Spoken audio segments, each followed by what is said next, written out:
90 million ইউরোতে দলে ফেরাতে চায় রাফিনহাকে।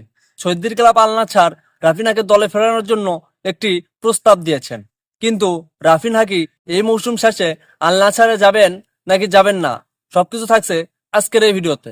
চলুন শুরু করা যাক ভিডিওটি শুরু করার আগে আপনি যদি চ্যানেলে নতুন হয়ে থাকেন তাহলে অবশ্যই চ্যানেলটি সাবস্ক্রাইব করে ভিডিওটি শেষ পর্যন্ত দেখে থাকুন। আমাদের চ্যানেলে প্রতিনিয়তই ফুটবলের নতুন নতুন আপডেট দেওয়া হয়।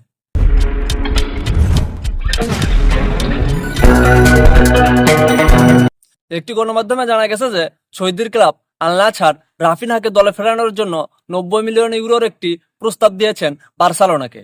বার্সেলোনা সাফ জানিয়ে দিয়েছেন যে বার্সেলোনার এই নক্ষত্র রাফিনহাকে তারা দিচ্ছেন না, এবং রাফিনহাও জানিয়ে দিয়েছেন যে বিশ্বকাপের আগে তিনি ইউরোপ ছেড়ে কোথাও যাচ্ছেন না। সবশেষে রাফিনহা 2026 সাল পর্যন্ত বার্সেলোনার হয়েই খেলা চালিয়ে যেতে চান। আপনি কি মনে করেন, রাফিনহার বার্সেলোনা থাকাই ভালো নাকি আল নাছরে গেলেই তার ক্যারিয়ারের জন্য ভালো হবে? অবশ্যই কমেন্ট করুন। ভিডিওটি ভালো লাগলে লাইক করুন। চ্যানেলে নতুন হলে অবশ্যই চ্যানেলটি সাবস্ক্রাইব করে আমাদের পাশে থাকুন। ধন্যবাদ।